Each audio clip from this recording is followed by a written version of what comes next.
Hello friends, I am Kanika. हम लोग अपने AIML वाली वीडियोस कवर कर रहे हैं। लास्ट वीडियो की अगर हम बात करते हैं तो अब तक हम लोगों ने देखा था कि अगर हमें AI की मदद से प्रॉब्लम सॉल्विंग करनी होती है, कुछ प्रॉब्लम्स को सॉल्व करना होता है, तो उनके लिए हम कौन कौन सी टेक्निक्स का यूज़ करते हैं। ठीक है, प्रॉब्लम सॉल्विंग लाइक मैंने कह दिया, हम सुपरवाइज लर्निंग यूज़ कर रहे हैं, हम अनसुपरवाइज लर्निंग यूज़ कर रहे हैं, या फिर हम यूनिफॉर्म सर्च यूज़ कर रहे हैं। यूनिफॉर्म सर्च में हम लोगों ने देखा था breath first search, BFS use करते हैं, DFS यूज़ करते हैं, या मीन्स इस तरीके के जब हम डेटा स्ट्रक्चर्स, ट्रीज, ग्राफ्स, इन सब की मदद से बेसिकली क्या कर रहे होते हैं, प्रॉब्लम सॉल्विंग कर रहे होते हैं। सुपरवाइज, अनसुपरवाइज, री लर्निंग की मदद से जब हम AI की हेल्प लेके प्रॉब्लम सॉल्विंग कर रहे होते हैं, उसकी हमने टेक्निक्स ऑलरेडी पढ़ी थी। आज की वीडियो में देखने वाले हैं कि जब हम प्रॉब्लम सॉल्विंग AI से करते हैं तो उसके क्या एडवांटेजेस या क्या डिसएडवांटेजेस हो सकते हैं। तो अगर मैं बात करती हूँ एडवांटेजेस की कि हाँ भाई, ये चीज़ें हैं, ये फ़ायदे हैं जिसकी वजह से हम लोगों ने प्रॉब्लम सॉल्विंग के लिए AI को यूज़ करा। तो देखो, फर्स्ट पॉइंट हमारा है एफिशिएंसी।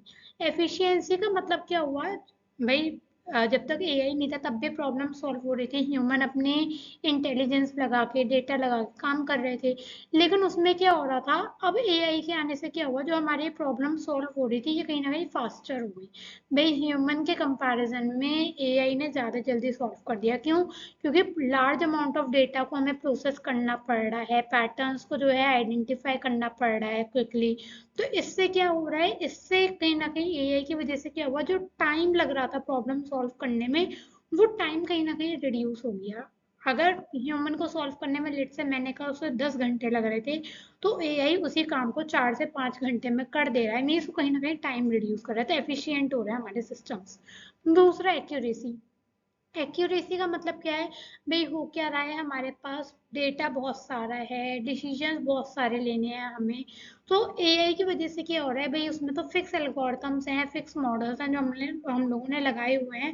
तो अब क्या हो रहा है, अगर हम बात करते हैं लाइक मेडिकल डायग्नोसिस की हम बात कर लें, इमेज रिकॉग्निशन की बात कर लें, में जितने भी इतने इस तरीके के हमारे स्पेसिफिक टास्क होते हैं, सो बेसिकली इसकी वजह से क्या हो पा रहा है, इसकी वजह से हमारी जो एक्यूरेसी है मॉडल्स की, एल्गोरिथम्स की, वो बढ़ जाती है। तो हमारी एक्यूरेसी, जो रिजल्ट्स आते हैं वो हमारे काफ़ी अच्छे निकल कर आते हैं। तीसरा एडवांटेज है ऑटोमेशन। ऑटोमेशन का मतलब हो क्या रहा है, धीरे धीरे जैसे जैसे ऑटोमेट होते जा रहे हैं हमारे सिस्टम्स, वैसे वैसे हमारा काम कॉम्प्लेक्स होता जा रहा है और वर्क काफ़ी ज़्यादा क्रिएटिव लेवल पर जाता जा रहा है। तो हम लोग क्या चाहते हैं, हम लोगों को एक ही काम बार बार करना पड़ रहा है, तो हम लोगों ने क्या करा, जिससे कि हम अपना टाइम बचा सकें, थोड़ा सा टाइम हमारा बच सके, हम लोगों ने जितने भी रिपीटेटिव टास्क थे उसमें हमने ऑटोमेशन लगा दिया कि हाँ भाई, जैसे जैसे रिपीटेशन आता जाए, हमें बार बार ना काम करना पड़े, वो खुद से हमारा ऑटोमेट हो जाए, वो खुद से एग्जीक्यूट कर जाए। Fourth advantage is adaptability. Adaptability का मतलब क्या होता है, हम जानते हैं machine learning and deep learning का काम ही ये था कि हम लोग ये चाहते हैं जैसे जैसे हमारा न्यू डेटा है, जैसे जैसे हमारे चेंजेस हों, जैसे जैसे टाइम चेंज हो, वैसे वैसे हमारे सिस्टम्स खुद से अडेप्ट करना सीख लें, खुद से डिसीजंस लेना सीख लें, खुद से चैलेंजेस को फेस करना सीख लें, खुद से काम करना सीख लें, बार बार हमें उन्हें गाइड ना करना पड़े कि अब तुम्हें इस कंडीशन में ये करना है, अब तुम्हें इस चैलेंज को ऐसे सॉल्व करना है, तुम्हें ये करना है। हम क्या चाहते हैं, हम चाहते हैं जैसे जैसे टाइम बीतता जाए वो खुद से लर्निंग करता रहे, सीखता रहे, अपने आप को इम्प्रूव करता रहे। ठीक। Cost effectiveness. कॉस्ट इफेक्टिवनेस का मतलब हमने क्या करा, एक बार इम्प्लीमेंट कर दिया उसे, हमने AI में एक बार एल्गोरिथम लगा दी कि भाई आपको इस प्रॉब्लम को इस तरीके से सॉल्व करना है। तो उससे क्या हुआ, हमारी कहीं ना कहीं कॉस्ट रिड्यूस हो गई। मीन्स हर बार कोई नया चैलेंज आएगा, हर बार कोई काम आएगा, तो हमें दोबारा से हर बार कॉस्टिंग नहीं होगी, हमें बार बार खर्चा नहीं करना पड़ेगा। एक ही बार क्योंकि हमने मॉडल लगा दिए, एक ही बार हमने एल्गोरिथम लगा दिए, तो इससे क्या होगा, इससे एक तो जो सिंप्लीफाइंग ऑपरेशंस होंगी उनकी कॉस्ट रिड्यूस हो जाएगी, प्रोडक्टिविटी इंप्रूव हो जाएगी, और जो ह्यूमन एरर है वो कहीं ना कहीं मिनिमाइज हो जाएंगी। ठीक, तो ये कुछ एडवांटेजेस हैं AI के कि हाँ भाई, हमने इस वजह से AI को यूज करा अपने प्रॉब्लम सॉल्विंग में। यहीं पे हम बात करते हैं डिसएडवांटेजेस की, चैलेंजेस की, कि हाँ भाई कुछ चैलेंजेस, कोई भी चीज हम लेकर आते हैं उसके एडवांटेजेस भी होते हैं, उसके डिसएडवांटेजेस भी होते हैं। तो अगर मैं बात करती हूँ चैलेंजेस की, तो पहला चैलेंज आया कॉम्प्लेक्सिटी। कॉम्प्लेक्सिटी का मतलब है हम जब भी कोई नई चीज शुरू करते हैं, स्टार्ट करते हैं किसी चीज को, तो हम लोग हमेशा इनिशियल लेवल से शुरू करते हैं और धीरे धीरे हम उसे हाई लेवल पर लेकर जाते हैं। ठीक। तो कहीं ना कहीं क्या होता है, जब भी कुछ प्रॉब्लम्स ऐसी होती है जो बहुत ही ज्यादा कॉम्प्लेक्स होती है, जिनको कंप्यूटेशनल रिसोर्सेस एक अच्छे उसमें चाहिए होती है, अच्छी डिमांड में चाहिए होती है, टाइम अच्छा खासा चाहिए होता है उन्हें सॉल्व करने के लिए।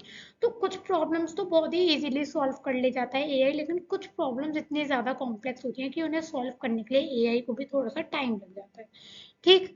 Second one is data quality. Data quality मतलब जब भी हम मशीन लर्निंग, डीप लर्निंग में काम करते हैं, आप लोगों ने ऑलरेडी पढ़ा होगा कि हम लोगों को पहले डेटा को एक प्री प्रोसेस करना पड़ता है, नॉर्मलाइज करना पड़ता है, क्योंकि जो हम डेटा कलेक्ट करते हैं ऑनलाइन डेटाबेसिस से, वो ज़रूरी नहीं है अप्रोप्रिएट फॉर्म में हो।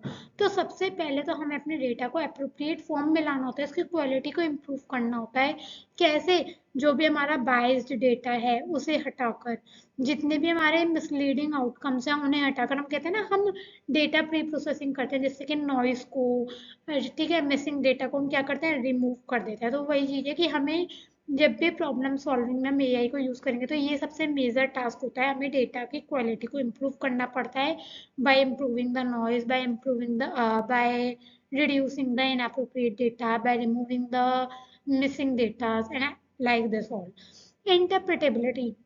इंटरप्रिटेबिलिटी का मतलब है कि एआई के अंदर ऐसे काफ़ी सारे मॉडल्स हैं, स्पेशली मैं बात करूँ डीप लर्निंग की, जिनके अंदर ट्रांसपेरेंसी की कमी होती है। मींस ब्लैक बॉक्स मॉडल आप लोगों ने सुना होगा, दो तरीके के मॉडल होते हैं, white box model, black box model. तो बेसिकली ब्लैक बॉक्स मॉडल में क्या होता है, वो आउटकम कैसे दे रहे हैं, किस तरीके से वो प्री प्रोसेसिंग कर रहे हैं, उनके अंदर काम कैसे चल रहा है, वो कैसे डिसीजन ले पा रहे हैं, कई बार इसकी ट्रांसपेरेंसी की कमी आ जाती है। मीन्स कई बार यूजर को, जो फ्रंट एंड पे बैठा है, उसे कई बार ये नहीं पता चल पाता कि जो एल्गोरिथम है, जो मॉडल है, उसने इस प्रॉब्लम को सॉल्व कैसे करा, क्या क्या पर्टिकुलर स्टेप्स रहे, क्या मतलब एक ट्रांसपेरेंसी की कमी आ जाती है, हम लोगों को नहीं पता चल पाता।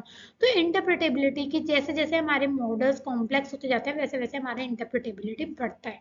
Last one is ethics and bias. Ethics and बायस का मतलब होता है, मीन्स कई बार क्या होता है, एआई के अंदर बायस आने की वजह से हमारे जो आउटकम्स होते हैं वो अनफेयर हो जाते हैं, अनएथिकल हो जाते हैं। मीन्स जो एक्चुअल आउटपुट कोई डिजर्व करता है, जो आना चाहिए था, वो ना आके उससे हल्का सा अलग आ जाना।